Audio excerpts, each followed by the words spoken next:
Hola a todos y bienvenidos a nuestro canal de misterio. En este vídeo, les vamos a hablar sobre el Yeti. Una criatura mítica presente en el folclore Sherpa y conocida también como el abominable hombre de las nieves. Recientemente, se ha descubierto un manuscrito soviético que arroja luz sobre las primeras expediciones oficiales que se llevaron a cabo para encontrar al Yeti.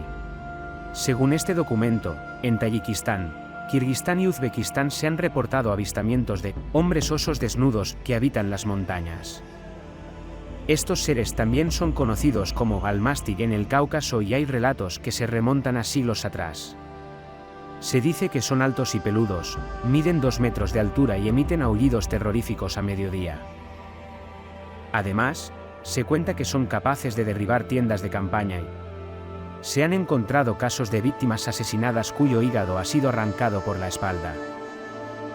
El antropólogo soviético Boris Porshnev, fascinado por la antropología y la lingüística, sospechaba que el lenguaje era la fuerza impulsora de la evolución que permitió que prosperaran todos los tipos de homínidos. Por eso, pensó que encontrar a algunos de estos hombres salvajes podría proporcionar algunas pistas que llenaran los huecos en nuestro conocimiento sobre la evolución. Con la aprobación de la Academia Soviética de Ciencias, Porshnev llevó a cabo expediciones para encontrar al Yeti en el Himalaya y el Cáucaso. Aunque no logró encontrar al Yeti, sí recopiló un gran número de testimonios de personas que afirmaban haber tenido encuentros con esta criatura. A pesar de que no se ha encontrado ninguna prueba concreta de la existencia del Yeti, esta leyenda sigue siendo un misterio y un tema de gran interés para muchas personas. ¿Crees que el Yeti es real o simplemente una figura del folclore? Déjanos tus comentarios y comparte este vídeo con tus amigos.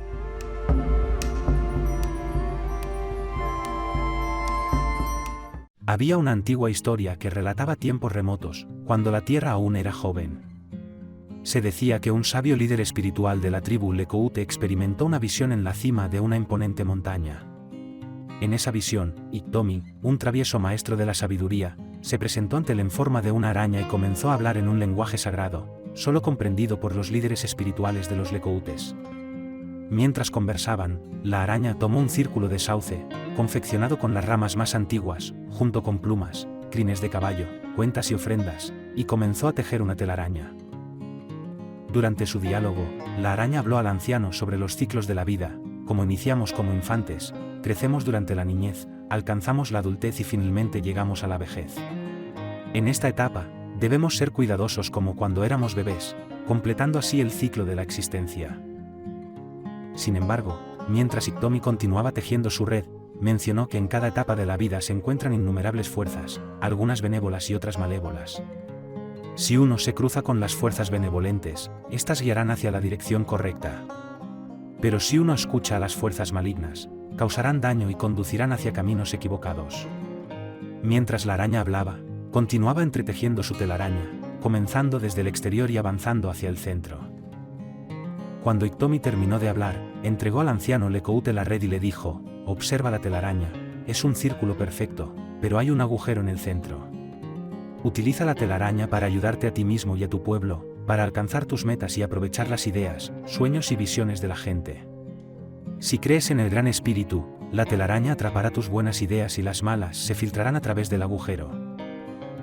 El anciano Lekoute compartió su visión con su gente y desde entonces, los nativos Sioux utilizan el atrapasueños como una red para sus vidas.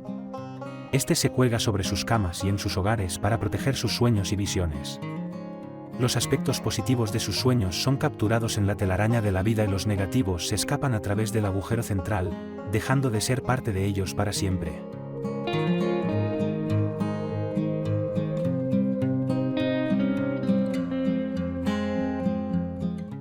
Uno de los eventos más destacados es conocido como el Incidente de Roswell. Este acontecimiento ha sido objeto de especulación y debate, ya que se han planteado diversas teorías sobre el descubrimiento de cuerpos alienígenas y tecnología avanzada. Aunque no se puede afirmar ni descartar nada categóricamente, existe un testimonio que destaca, el de Matilda O'Donnell McElroy, quien era sargento mayor en el cuerpo médico de la Fuerza Aérea del Ejército de Mujeres. McElroy sostiene haber tenido un encuentro telepático con un ser extraterrestre llamado Airl, quien reveló información valiosa durante su conversación. En aquel entonces, McElroy tenía tan solo 23 años. Según su relato, el extraterrestre tenía una apariencia similar a la de un niño pequeño y era el único superviviente de los 3 tripulantes involucrados en el incidente de Roswell. El cuerpo del ser estaba compuesto de un material sintético, lo cual daba la impresión de que se trataba de un robot o de una forma de vida superior. El libro titulado Alien Interview, basado en las notas y entrevistas documentadas por la propia McElroy, afirma que el ovni también estaba hecho del mismo material. El autor del libro asegura haber recibido una carta de McElroy en la que ella revela detalles sobre sus conversaciones con Ailes. En la misiva, McElroy afirma que una especie alienígena conocida como la Fuerza Expedicionaria del Dominio ha llevado a cabo operaciones en el sistema solar durante al menos 10.000 años, utilizando el cinturón de asteroides como su base de operaciones. Durante su interacción con Ailes, le planteó diversas preguntas sobre la civilización extraterrestre, su sistema estelar y su historia. Según los datos proporcionados por Ailes, el ser había venido de un lugar llamado Dominio, que no solo era un planeta, sino también un conglomerado de galaxias.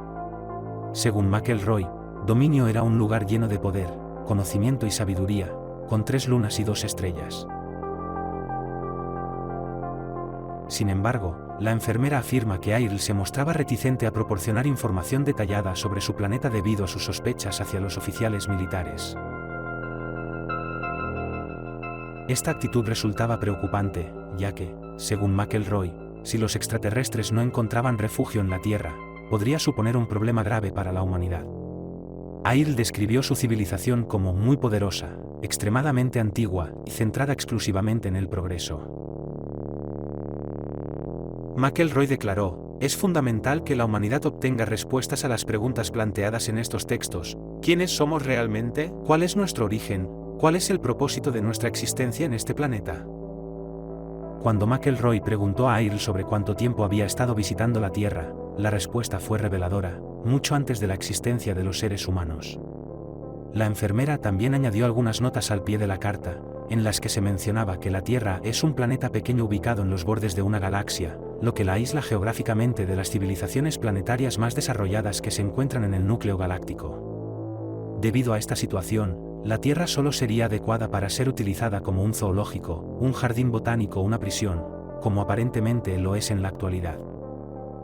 Según las notas, antes del año 30.000 AC, la Tierra habría sido utilizada como un vertedero y una prisión para seres considerados intocables, incluyendo criminales y disidentes, que fueron capturados en diferentes secciones del Viejo Imperio y transferidos a la Tierra a través de trampas electrónicas. Además, se menciona que en Marte y en la Tierra se habrían establecido estaciones de amnesia subterráneas, ubicadas en las montañas Ruwenzori de África y las estepas de Mongolia. Si bien esta historia ha sido documentada en diversos medios y a través de diferentes plataformas, aún se desconoce si es verídica. No obstante, nos brinda una perspectiva diferente sobre el incidente de Roswell y plantea posibilidades intrigantes sobre lo que pudo haber ocurrido.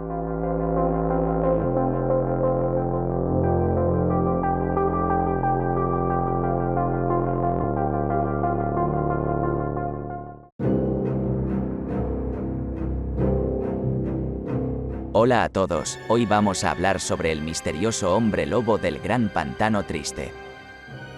Este pantano, ubicado en el sureste de Virginia y el noreste de Carolina del Norte, es conocido por su biodiversidad y por haber sido hogar de tribus nativas y de esclavos renegados durante los años de esclavitud en Estados Unidos. Pero además de su rica historia, el Gran Pantano Triste es también conocido por sus misterios y leyendas, como la de la criatura peluda y feroz que habita en él.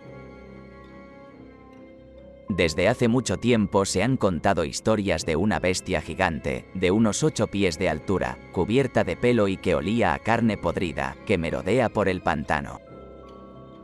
Pero la historia de este hombre lobo parece haber cobrado fuerza en 1902, cuando apareció un informe extraño en el Richmond Dispatch. Según este informe, el hombre lobo había atacado y matado a 7 perros, y había intentado atacar también a su dueño.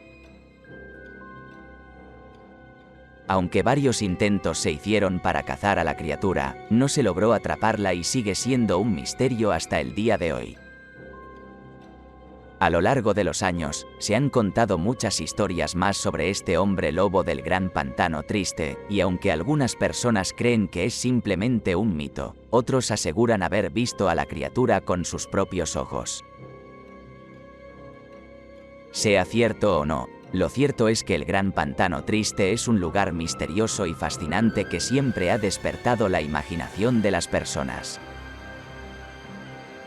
Si alguna vez tienen la oportunidad de visitar este lugar, tal vez puedan tener la suerte de encontrar alguna pista sobre el misterioso hombre lobo del gran pantano triste. Gracias por ver este vídeo. No os olvidéis suscribiros al canal de Misterio.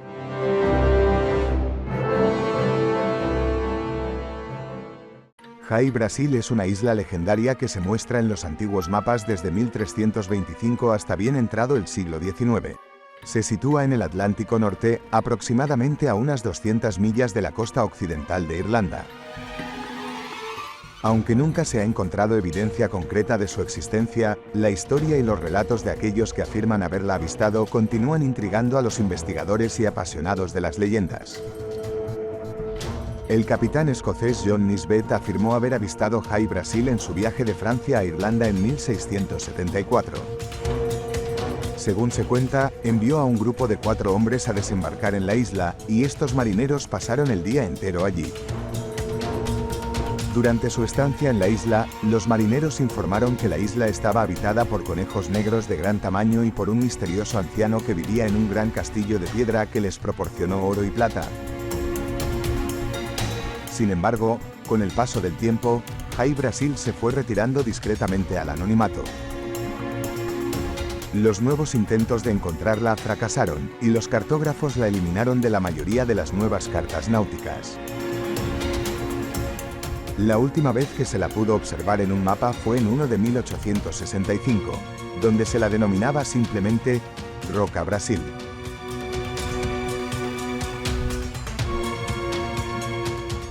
A pesar de que no es ampliamente aceptado por la corriente principal ni por la historia oficial, hay ciertas evidencias alrededor del mundo que sugieren la existencia de civilizaciones antediluvianas que habitaban la Tierra mucho antes de lo que se creía.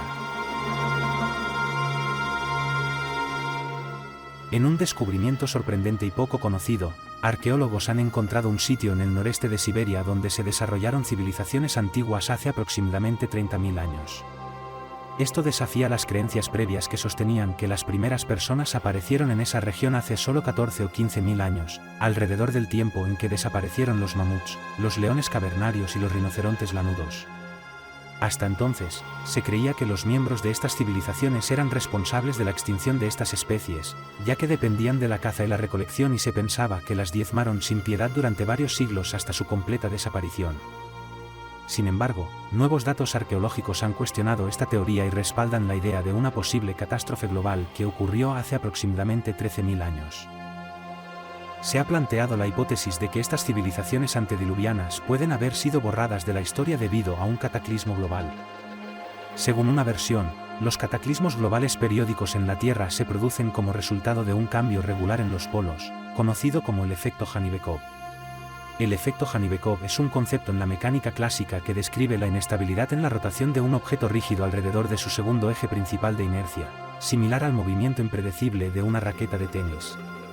Se cree que estos cambios polares ocurren cada 600 a 650.000 años y van acompañados de desastres naturales significativos, como erupciones volcánicas masivas, aumento de los géiseres de lodo, mayor desgasificación, terremotos y tsunamis, lo que finalmente provoca cambios drásticos en el clima y la topografía de la Tierra. Estos hechos, respaldados por pruebas científicas sólidas, respaldan la idea de una posible catástrofe global que tuvo lugar hace unos 13.000 años, y indirectamente, sugieren la existencia de una civilización antigua, antediluviana, en la región norte del planeta. Aunque hay pocos indicios claros del alto nivel de desarrollo de estas civilizaciones antediluvianas, existen artefactos controvertidos y no reconocidos por la ciencia, así como leyendas, mitos, tradiciones y anomalías inexplicables que generan preguntas intrigantes. Además, el fondo oceánico sigue siendo en gran medida inexplorado y hay lugares potenciales para la extracción de minerales y piedras que podrían albergar vestigios de estas antiguas civilizaciones. Algunas estructuras antiguas hechas de piedra exhiben características de diseño y técnicas de construcción de una calidad excepcional que incluso superan las habilidades de la civilización moderna. En la península de Kola, se han encontrado rastros sugerentes de posibles civilizaciones antiguas. Es muy probable que civilizaciones como la Atlántida o Hiperbórea hayan existido en algún lugar del planeta en tiempos tan remotos que la historia convencional simplemente las haya olvidado o se haya preferido mantener oculto este conocimiento por ciertos intereses.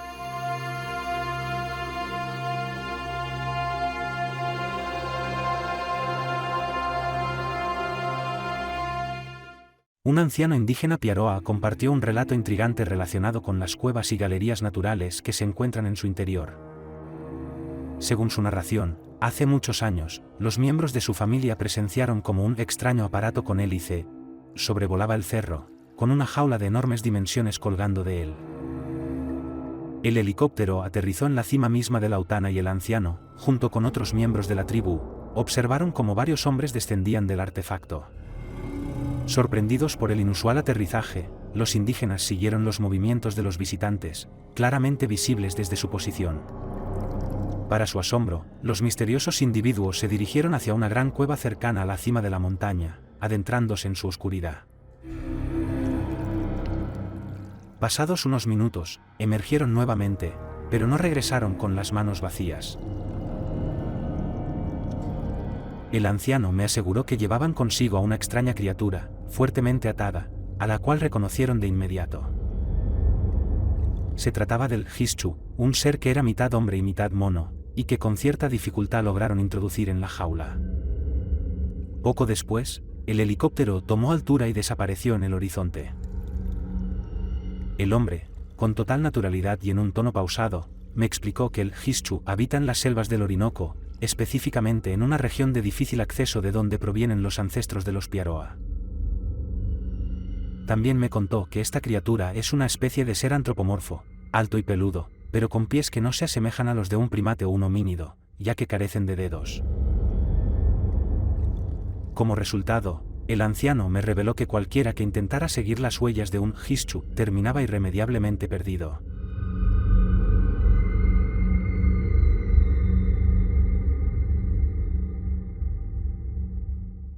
Existen diferentes tipos de criaturas que se encuentran en numerosas culturas y que se alimentan de carne humana. Estas entidades espectrales y ghouls se ocultan en la oscuridad de la noche para saciar su hambre. En diversas culturas alrededor del mundo, encontramos versiones de esta sombría leyenda, siendo los vampiros los más reconocidos, aunque apenas se explora la profundidad macabra de esta historia. Japón también tiene sus propias y escalofriantes leyendas sobre seres pálidos y colmilludos que emergen durante la noche para disfrutar de los cadáveres. Un tipo particularmente aterrador de criatura carnívora en el folclore japonés es conocido como Hikininki, o también Sokuhinki, que se traduce de manera siniestra como fantasmas que se alimentan de humanos. Según la tradición, estas criaturas merodean alrededor de antiguos templos, cementerios y ruinas abandonadas cercanas a asentamientos humanos. Salen durante la noche para satisfacer su hambre con los restos de los muertos, devorándolos ávidamente. Sin embargo, su apetito nunca se sacia, siempre están hambrientos. Se dice que tienen el poder de hipnotizar a las personas y de infundir miedo en aquellos que los observan, pero en su mayoría evitan el contacto con los seres humanos, prefiriendo llevar a cabo sus actos siniestros de manera más discreta. Estas repulsivas criaturas comparten ciertas similitudes con las antiguas leyendas europeas sobre vampiros, ya que evitan la luz del día y tienen una apariencia monstruosa, pálida, sin cabello, con garras y colmillos afilados. Sin embargo, a diferencia de los vampiros, su alimentación se limita a la carne y los huesos de los fallecidos. Saquean tumbas, roban cuerpos de rituales funerarios en los templos y aprovechan oportunidades en campos de batalla y casos de suicidio. Algunas leyendas incluso les atribuyen poderes como la invisibilidad o la capacidad de cambiar su forma para parecer más humanos durante periodos cortos, lo que les permite infiltrarse en ciudades sin ser detectados e incluso realizar transacciones sospechosas o sobornar a individuos corruptos para obtener más cadáveres para su festín. El origen de estos devoradores de muertos varía según la región y las tradiciones locales. Algunas leyendas cuentan que alguna vez fueron sacerdotes que cayeron en la corrupción y la codicia, y como castigo se convirtieron en Hikininki, condenados a alimentarse de los muertos. Otra tradición afirma que eran personas que desarrollaron un gusto por el canibalismo en vida, lo que corrompió su alma y los condenó a anhelar carne humana incluso después de la muerte, deformando su apariencia facial en el proceso. También se dice que son simplemente personas que cometieron actos malvados o que fueron maldecidos por un mago oscuro. Sin embargo, una característica constante en todos estos relatos es su eterna e insaciable hambre. Los Hikininki están atrapados en un ciclo interminable de ansia y desesperación, condenados a vagar por terrenos sombríos en busca de almas en pena y cadáveres abandonados. A pesar de su voracidad y apariencia grotesca, también se dice que sufren una profunda tristeza y remordimiento por sus acciones pasadas. Se cree que su condición es una especie de castigo divino, una maldición que los condena a una existencia deplorable y solitaria. En algunas historias, se menciona que los Hikininki, en raras ocasiones, pueden encontrar la redención y liberarse de su destino sombrío. Se dice que si muestran un remordimiento genuino y compasión hacia los seres humanos, pueden ser perdonados y encontrar la paz. Estos relatos narran cómo los Hikininki, abrumados por la culpa y la desesperación, buscan el perdón y la redención a través de actos de bondad hacia los vivos y los difuntos. No obstante, estos casos de redención son escasos y excepcionales. En la mayoría de los relatos, los Hikininki siguen condenados a una existencia macabra y solitaria, perpetuando su ciclo eterno de horror y tristeza. Son considerados seres malignos y temidos, evitados por los vivos e incluso rechazados por otros seres sobrenaturales. El folclore japonés está lleno de figuras oscuras y perturbadoras como estas, que sirven como recordatorio de los peligros de la codicia, el egoísmo y la falta de compasión. Los Hikininki personifican el castigo y la insatisfacción eterna, y a través de sus historias, se transmiten lecciones morales sobre la importancia de la empatía, la bondad y el arrepentimiento. Estas criaturas pueden parecer aterradoras y fantásticas, pero su presencia en las tradiciones folclóricas japonesas resalta la rica diversidad de historias y mitos que existen en el mundo, cada uno con su propia interpretación de los misterios del más allá y las complejidades de la naturaleza humana.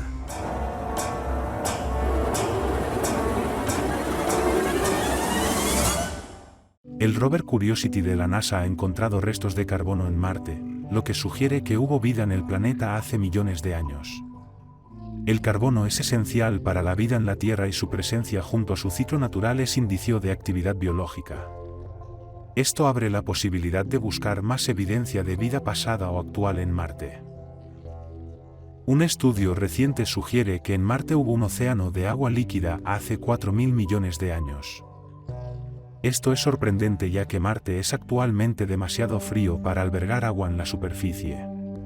La posibilidad de vida en Marte se ve apoyada por esta investigación, ya que el agua es un elemento esencial para la vida en la Tierra.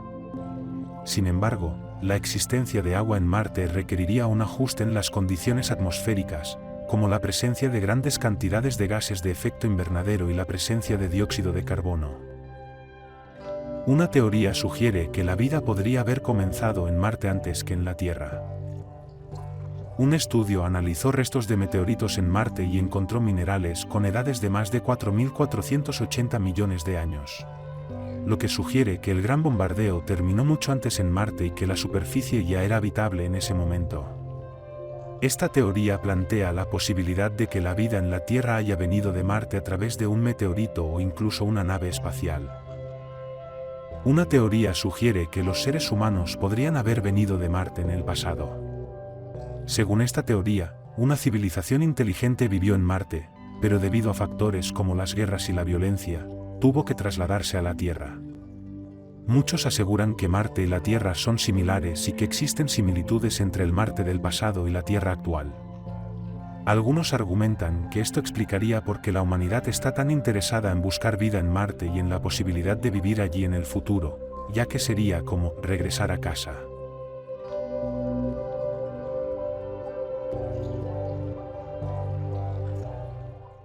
Randy Cramer, también conocido como Capitán Calle, afirma que fue reclutado en secreto por la SSP, Programa Espacial Secreto, a los 4 años junto con otros 300 niños. El entrenamiento comenzó en el programa Sombra Lunar, que tenía su base en el lado oscuro de la Luna. Cramer alega que durante años fue sacado de su hogar durante la noche para entrenar y prepararse para los viajes en el tiempo que dominaba la SSP, y que siempre era devuelto a casa antes de que sus padres lo notaran. Cramer también afirma haber visto personalmente naves triangulares de origen terrestre, lo cual coincide con los relatos de otras personas que denunciaron la existencia de tecnología avanzada usada por humanos en Marte. Según estos relatos, la nave utilizada para llevar a la tripulación al planeta rojo era triangular, con luces en la parte inferior y capaz de manipular el campo gravitatorio. Se cree que esta tecnología fue obtenida a través de la ingeniería inversa aplicada a naves extraterrestres estrelladas en la Tierra, lo que permitió no solo los viajes espaciales a gran escala, sino también la creación de tecnología común como los teléfonos celulares. Kramer afirma que Marte fue colonizado en la década de 1960 y que desde entonces se inició un proyecto ambicioso para establecer bases humanas y extraer minerales. La primera base humana se estableció en 1975. Según Kramer, una sola corporación es la encargada de manejar todos los proyectos en Marte, y también reclutó a los supersoldados, como él. El planeta rojo tiene una atmósfera parecida a la terrestre, pero con aire más denso, que los humanos pueden respirar. Sin embargo, se necesita un traje especial para trabajar fuera de las bases debido a la escasez de oxígeno. Kramer asegura que hay zonas desconocidas en las que la vegetación es abundante y que el cielo de Marte es azul cuando el sol se pone. Según Kramer, existen dos tipos de seres nativos en Marte, una raza de reptiles y otra de insectos, ambas con inteligencia propia. También afirma que contempló guerras entre ambas especies. Los draconianos son una civilización invasora reptiliana que quería conquistar Marte, mientras que la otra especie es conocida como insectoides. Estos últimos formaron una alianza con los humanos para ahuyentar a los draconianos, y Kramer fue herido en combate durante este suceso bélico. Esto obligó a sus superiores a reasignarlo como piloto. Durante sus últimos 3 años en la SSP, Kramer fue piloto de patrulla en la base lunar. Al final de sus 20 años de servicio, se despertó en su habitación con 17 años de edad debido al proceso de rejuvenecimiento utilizado por la SSP para despedir a los reclutas y reintegrarse en la sociedad. Sin embargo, no pudieron borrar su memoria como al resto.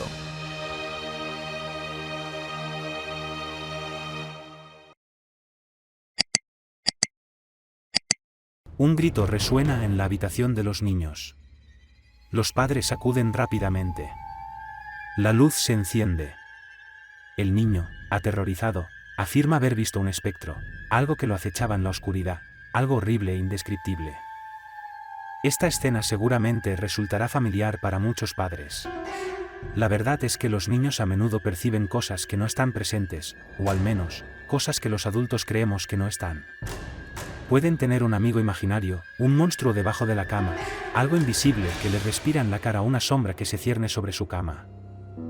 Son pocos los padres que admiten estas posibilidades, y en general, intentan tranquilizar al niño con paciencia, explicándole un hecho innegable: los fantasmas no existen. Sin embargo, existe la imaginación, que nos permite ver cosas que no están allí. Probablemente, el niño no cuestionará este axioma. Sabe que sus padres no le creyeron y que insistir en su testimonio es inútil. En este punto, es importante mencionar que los niños pequeños atraviesan una fase en la que prevalece el pensamiento animista. Esto significa que tienen la capacidad de atribuir cualidades humanas a objetos inanimados. Por ejemplo, un montón de ropa sobre una silla puede convertirse en un monstruo deforme en medio de la oscuridad de la noche. El pensamiento animista permite a los niños jugar y crear entornos fantásticos. Con muy poco, pueden imaginar mucho, aunque no de la misma forma que los adultos. Los niños crean un mundo real mientras juegan, es decir, un mundo que es real mientras dura el juego. También les permite inventar amigos imaginarios y temer a los mismos muñecos y juguetes que durante el día no les generan ningún temor. Sin embargo, cuando un niño llama a sus padres en medio de la noche, es importante escucharlo atentamente. Los niños tienen una notable resistencia al miedo, por lo que es probable que el llamado se haya producido después de muchas noches de inquietud. Todos hemos experimentado al menos uno de estos episodios en la infancia. La habitación de un niño está envuelta en la oscuridad mientras lucha por mantenerse despierto. Oye el zumbido de la televisión de sus padres al final del pasillo. De repente, algo cambia. Sabe que ya no está solo. Levanta la cabeza, agudiza la vista y ve una figura humana, una sombra alta e indefinida inclinada sobre su cama. Rápidamente se cubre con las sábanas, cierra los ojos y finge estar dormido. Pero la tensión es insoportable. Vencido, grita y llama a sus padres, quienes acuden corriendo para explicarle que los fantasmas no existen, que no hay nada debajo de la cama, ni en el armario, ni en ninguna parte. Y el niño guarda silencio. Por alguna razón, al convertirnos en adultos, olvidamos estos fragmentos de la infancia capaces de infundirnos el miedo más profundo, al mismo tiempo, un coraje inusitado, porque al final del día, todos los padres regresan a su habitación y nos dejan solos nuevamente, enfrentándonos a la sombra que nos acecha en la oscuridad. El momento más aterrador durante estos episodios tiene que ver con el instante incierto en el que percibimos, siendo niños, que la sensación de seguridad que experimentamos durante la mayor parte del día desaparece repentinamente. Parece como si ahora fuéramos visibles para los monstruos que nos aterrorizan. A esto se le conoce como experiencia aparicional. Efectivamente, los niños ven fantasmas, y a menudo tratamos de explicarles que estos no existen. Quizás lo hacemos porque la palabra fantasma suena un tanto victoriana, una entidad etérea, translúcida, que gime y flota en el aire arrastrando pesadas cadenas. Sin embargo, los fantasmas que los niños ven son mucho más aterradores que eso. Es cierto que los niños a menudo perciben cosas que los adultos no ven, pero esto puede tener que ver con algún tipo de condicionamiento social. Tal vez ellos ven el mundo tal como es, porque aún no han sido entrenados por la sociedad para verlo de otra manera. Decimos que los fantasmas no existen para domesticarlos y hacer que eliminen esa mirada abierta de su conciencia. En este sentido, crecer es aprender a ignorar esa porción sutil de la realidad. Desafortunadamente, la sociedad nos enseña a suprimir la mayor parte de esa habilidad, que al igual que cualquier otra, se pierde si no se ejercita. Sin embargo, algunos vestigios permanecen, como la sensación de ser observado en ocasiones sin una causa aparente o sentir que no estamos solos cuando objetivamente lo estamos.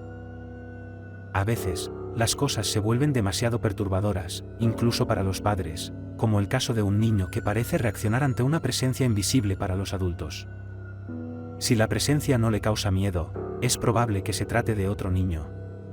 Es inquietante pensar que si un niño ve a otro, simplemente querrá jugar con él, incluso si ese otro niño es un fantasma. De hecho, no es raro ver a los niños aparentemente jugar con alguien o algo que nosotros no podemos ver. Entonces, ¿nuestros hijos ven fantasmas? No podemos afirmarlo, pero lo que sí podemos decir es que a veces los niños ven cosas que nosotros no podemos ver o que hemos olvidado cómo ver.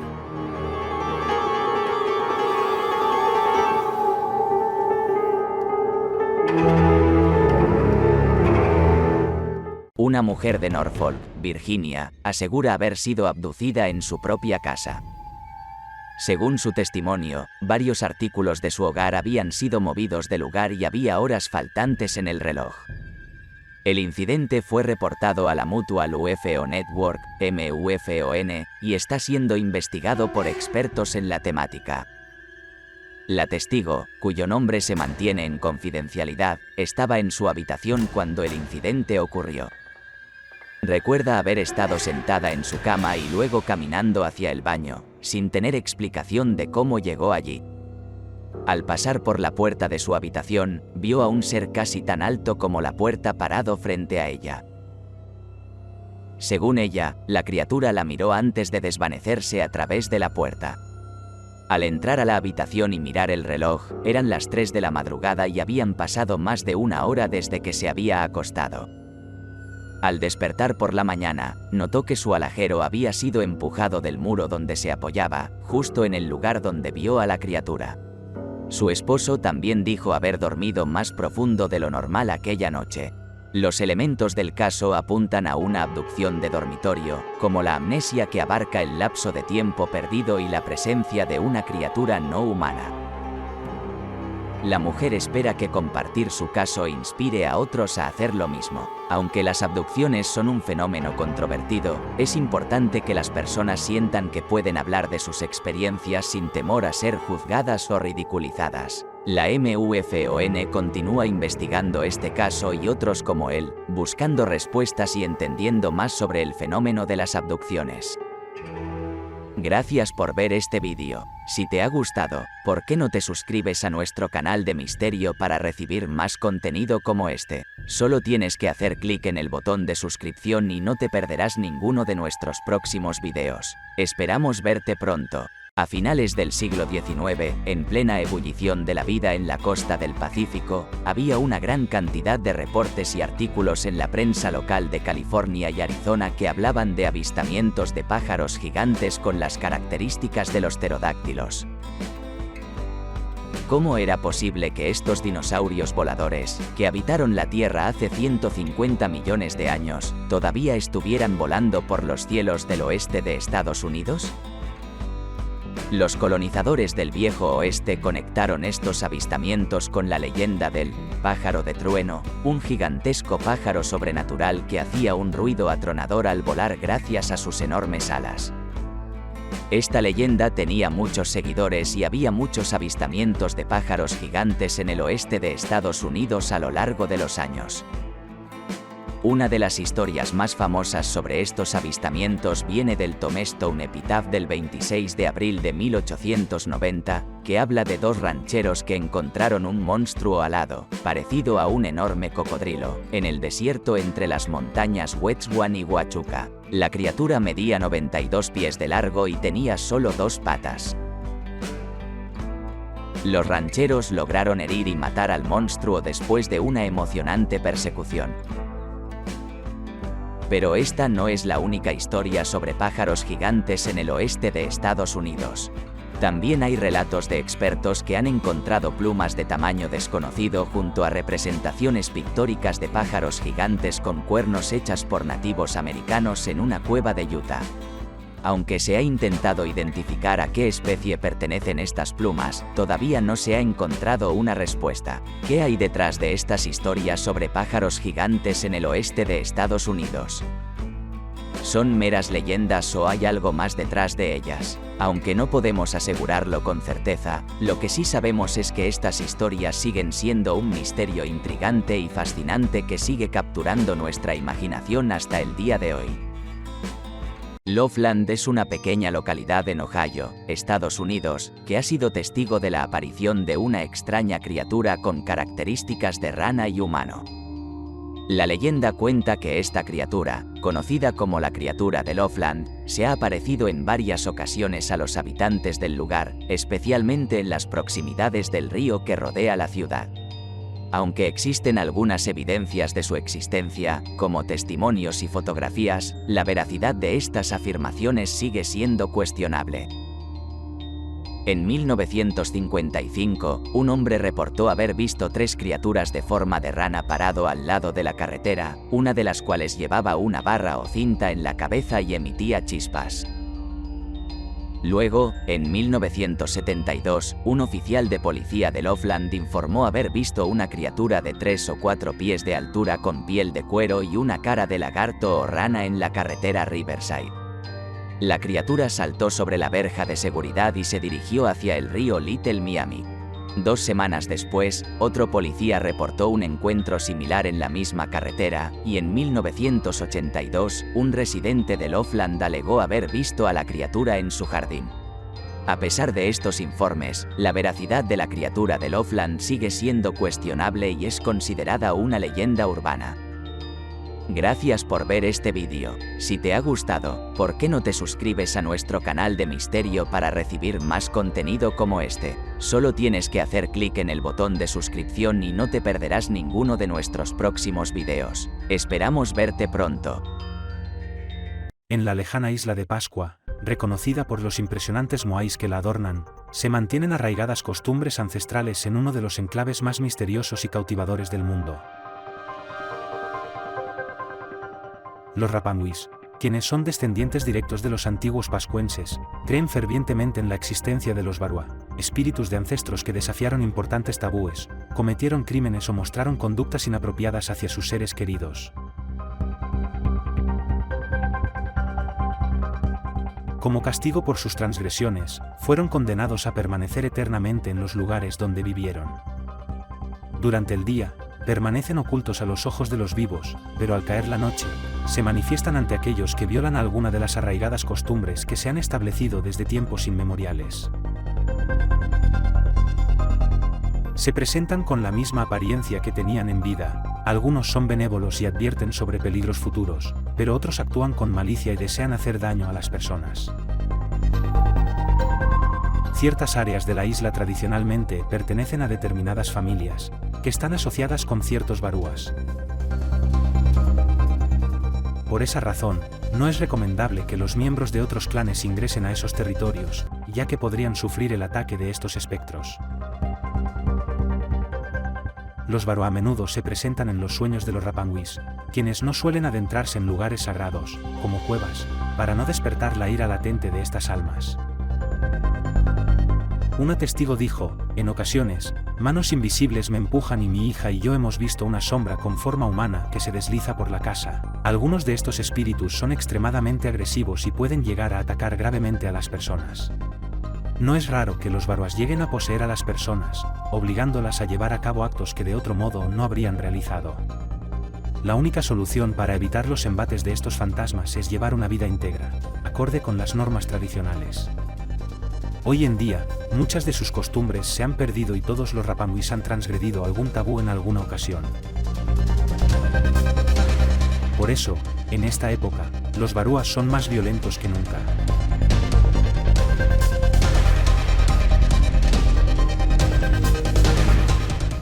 Revenants es un término francés que se refiere a los fantasmas visibles o cuerpos animados que regresaban de la muerte.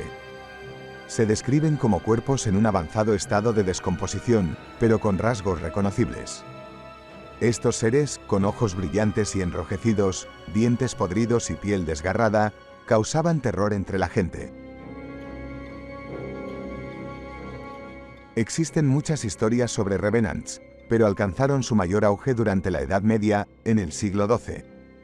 Los Revenants descritos en estas leyendas eran malvados durante su vida y habían demostrado su maldad o descreimiento. Se creía que propagaban enfermedades y había que acabar con ellos. Para ello, se abría la tumba, se desenterraba el cadáver, se lo decapitaba, se le sacaba el corazón y finalmente se lo quemaba. Guillermo de Neubur, un canónigo agustino del siglo XII, escribió varias historias para servir de advertencia para las generaciones futuras.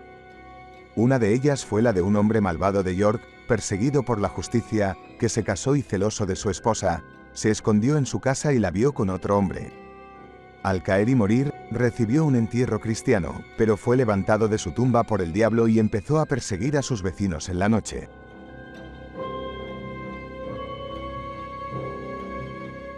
Finalmente, los vecinos encontraron su tumba, le arrancaron el corazón y lo quemaron.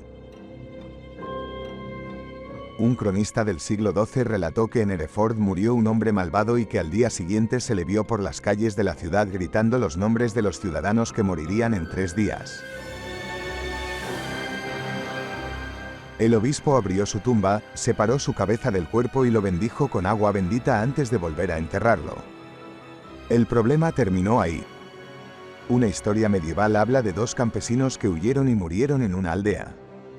Fueron enterrados, pero por la noche, los habitantes del pueblo los vieron caminando por las calles con su propio ataúd sobre los hombros, golpeando las paredes de las casas y gritando, «¡Muévete! ¡Ven!». Poco tiempo después, los aldeanos comenzaron a enfermarse y a morir. Según cuenta el abate de Barton, una ciudad inglesa, la epidemia terminó cuando los campesinos fueron desenterrados, sus cabezas cortadas y sus corazones extraídos. En algunas partes de Alemania a principios del siglo XX, aún se creía en un tipo peculiar de revenants llamados Wiedergänger. Estos muertos vivientes no abandonaban sus tumbas, pero afectaban mentalmente a los vivos al absorber su energía vital. También había otro tipo de Wiedergänger que si salía de su tumba y saltaba sobre la espalda de las personas que caminaban por la noche cerca de los cementerios, haciéndoles llevarlo hasta su tumba o a la iglesia, dejándoles sin energía y haciéndolos caer agotados o muertos.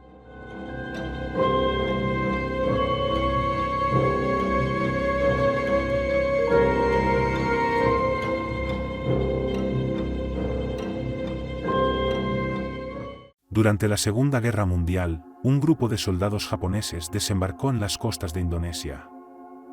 Mientras patrullaban la zona, reportaron haber visto a decenas de seres extraños nadando en las aguas cercanas. Los soldados estaban desconcertados al ver que las criaturas tenían piernas escamosas y fusionadas, que no parecían ser la cola de un pez. Al recibir órdenes de capturarlas, enviaron varias embarcaciones para atraparlas, pero las criaturas se sumergieron en el agua y escaparon. Desesperados por capturar a estas criaturas misteriosas, los soldados instalaron trampas de pesca en las aguas costeras. A la mañana siguiente, capturaron 2 ejemplares, pero estos lograron liberarse rompiendo las redes con las aletas afiladas. Sin otra opción, el comando dio la orden de exterminarlas.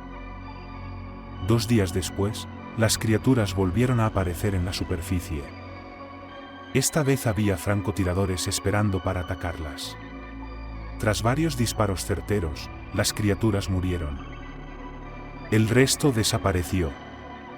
A partir de ese día, solo se han reportado 3 avistamientos más de estas criaturas cerca de Indonesia, en 1962, 1981 y 2002. En el folclore local, estas criaturas son conocidas como orang ikan o sirenas indonesias. Se dice que es de mala suerte pescar un orang ikan, por lo que los pescadores solían dejarlos ir. A pesar de esto, en 1981, el gobierno del país reconoció oficialmente la existencia de estas criaturas, aunque su verdadera naturaleza sigue siendo un misterio.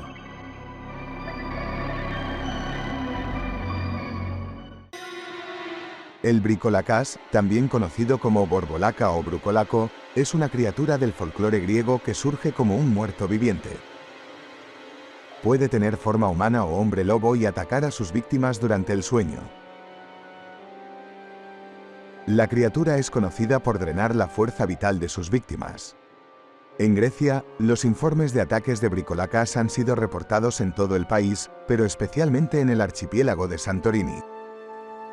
Las formas de convertirse en uno son: un bebé nacido en una iglesia el mismo día que sus hermanos mueren, una persona sin extremaunción, excomulgada o cuerpo incorrupto después de ser enterrada, o que haya comido carne de una oveja muerta por un lobo.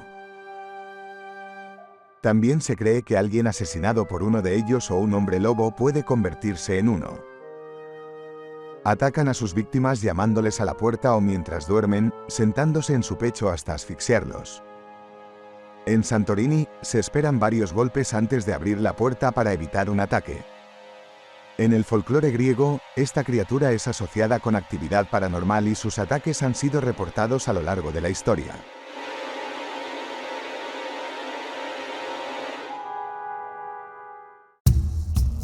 El significado de Yakumama es Madre del Agua, y esta criatura es considerada el espíritu protector del río Amazonas y sus lagunas cercanas. Se dice que es una serpiente gigante de hasta 60 metros de largo que habita en la cuenca del río y se le atribuye ser la madre de toda la vida marina en la zona.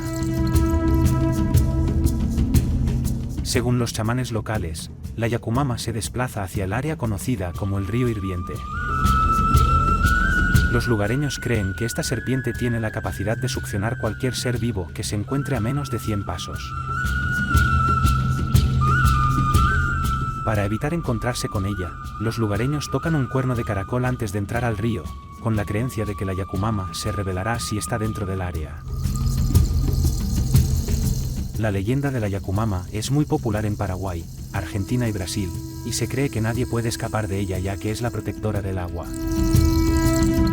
Muchos indígenas han sido testigos de su presencia, y relatan sus experiencias de la Yakumama devorando a sus presas, escupiendo gigantescos chorros de agua para derribarlas. Hay reportes de avistamientos de la Yakumama, como el de un bote con 2 hombres que pusieron explosivos en el río con la esperanza de matarla en la década de 1900.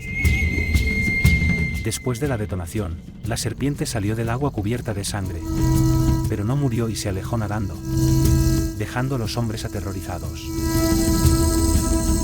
Se cree que la Yakumama podría ser la serpiente extinta conocida como Titanoboa, la cual alcanzaba los 12 metros de largo, aunque algunos científicos especulan que podría haber sido incluso más grande. Debido a su gran tamaño, se cree que su dieta incluía a cualquier criatura lo suficientemente grande como para sustentarla, como roedores, pájaros y pequeños mamíferos.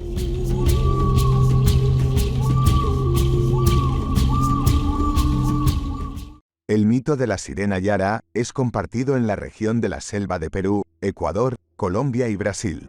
El término Yara proviene de la lengua tupí y significa «señora de las aguas» o «madre de las aguas». Hay muchas leyendas sobre su origen, pero una en particular humaniza y endiosa a Yara, contando la historia de una guerrera indígena de una antigua tribu en la selva, cuyo renombre despertó la envidia de sus hermanos, quienes decidieron deshacerse de ella. Una noche, mientras la tribu dormía, sus hermanos entraron en su tambo decididos a matarla. Se defendió con tanta fuerza que ninguno sobrevivió. Aunque actuó en defensa propia, sabía que esto no sería bien visto por su padre el chamán ni por la tribu en general, por lo que tuvo que huir esa misma noche. Unas horas después, se encontraron los restos sangrientos y se dieron cuenta de que la hija guerrera había desaparecido. Todos los guerreros de la tribu comenzaron a buscarla y finalmente la encontraron. Sin embargo, su explicación no ayudó, ya que su padre estaba demasiado dolido por el fratricidio y decidió, con el corazón dolorido, que como castigo sería arrojada al río Negro, un afluente del Amazonas. Sin embargo, su triste final no llegó. Todo esto ocurrió en una noche de luna llena, un momento mágico donde la madre selva muestra extraños propósitos. En el momento en que su último aliento se escapaba de su cuerpo, fue rodeada por una gran cantidad de peces que acudieron en su ayuda, quizás atraídos por su fuerte espíritu o voluntad. Los peces la reclamaron como su soberana y mientras la tribu la eliminaba de su camino, la naturaleza y las aguas la reclamaron como suya, transformándola y elevándola a la superficie. Su apariencia cambió y se convirtió en una criatura de belleza indescriptible, con largo cabello negro y ojos oscuros que podían cambiar a voluntad. Desde entonces, nadie recuerda su nombre original, sino que en todas las regiones fue renombrada como Yara, Yara o Uyara, que significa la Señora de las Aguas. Es la guardiana de las aguas de la Amazonia, y se dice que aquellos que la encuentran o escuchan su melodiosa canción corren peligro. Si la Yara tiene interés en alguien, puede adoptar la forma de una criatura de la selva como un jaguar o una pantera negra. Si la persona mira directamente a la Yara, caerá bajo su control y será atraído hacia ella. Hay varias versiones sobre lo que sucede después. En algunos lugares, se dice que la Yara ahoga al hombre y lo devora, mientras que en otros lugares se dice que lo lleva a un lugar despejado y disfruta de su compañía antes de dejarlo libre. En algunos casos, el hombre queda unido a la Yara y regresa a ella, lo que significa su fin. En la Amazonia peruana, se dice que la unión de un hombre con la Yara resulta en la creación del Chulachaqui, una criatura de la selva. Hay muchas versiones diferentes de este mito, a pesar de la gran distancia entre ellas.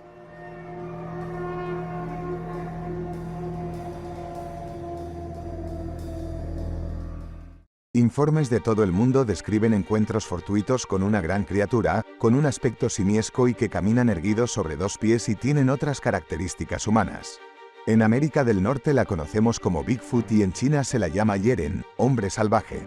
Decenas de científicos altamente capacitados de diversas instituciones chinas han investigado presuntas pruebas de la existencia de Yeren.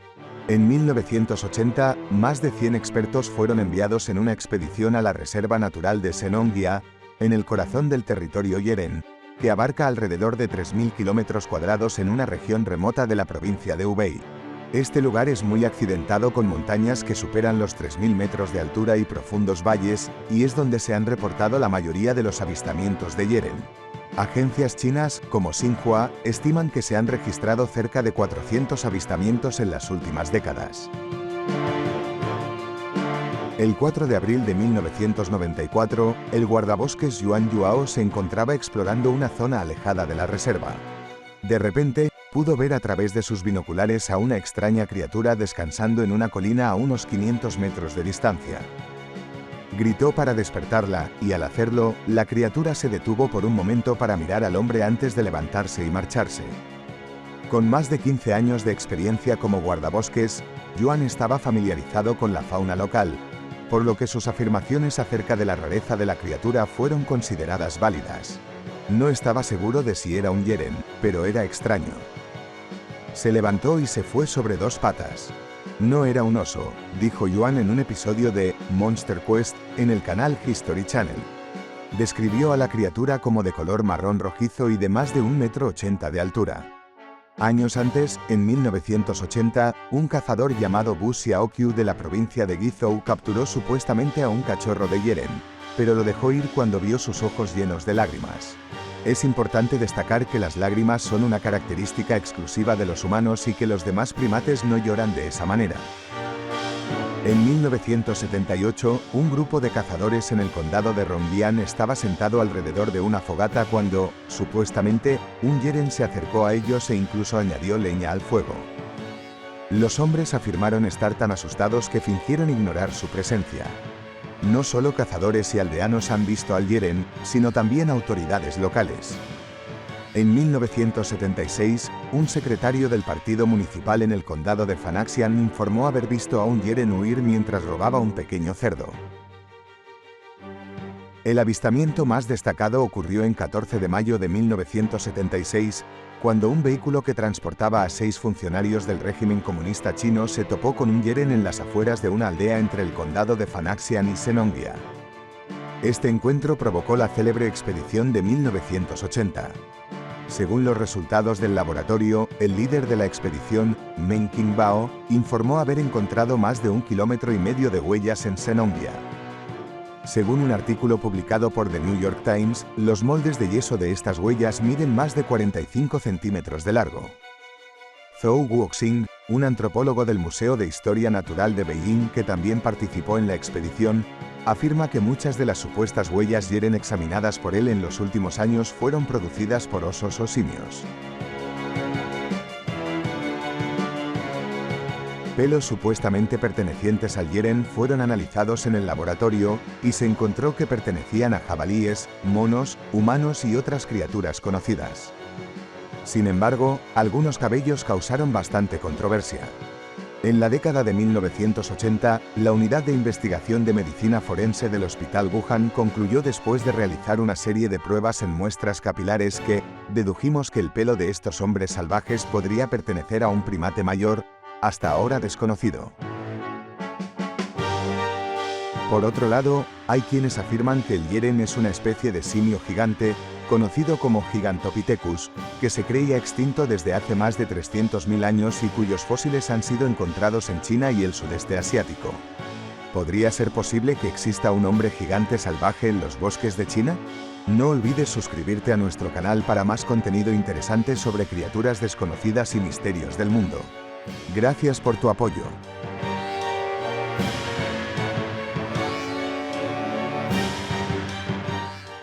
La historia de Old Stinker, el hombre lobo inglés, se remonta a siglos atrás en las tierras salvajes del este de Yorkshire, Inglaterra.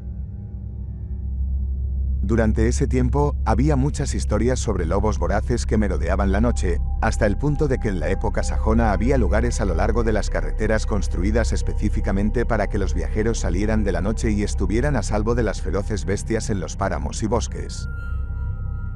Una de las historias más notorias fue la del siglo XVIII de un hombre lobo llamado Old Stinker, debido a que se decía que era particularmente fétido y seguido constantemente por una nube olorosa de hedor. Se decía que Old Stinker tenía ojos rojos brillantes y una cola poderosa que usaba como arma. La leyenda podría haberse desvanecido en la historia por completo cuando los lobos se extinguieron, pero fue expulsada de la oscuridad y volvió a la conciencia pública cuando en 1960 un camionero afirmó que su vehículo había sido atacado brutalmente por un lobo bípedo de 8 pies de altura con brillantes ojos rojos mientras conducía fuera de la ciudad de Kingston Hull. Desde entonces, ha habido varios informes de encuentros con lo que parece ser la misma bestia en la zona de Hull, incluyendo una en diciembre de 2015, donde una mujer afirmó haber visto a una criatura enorme y parecida a un lobo caminando erguida sobre 2 piernas. La historia de Old Stinker sigue siendo una leyenda local espeluznante, pero ¿qué pasa si fuera algo más? ¿Podría esta bestia extraña y fétida todavía merodear por las tierras de Yorkshire?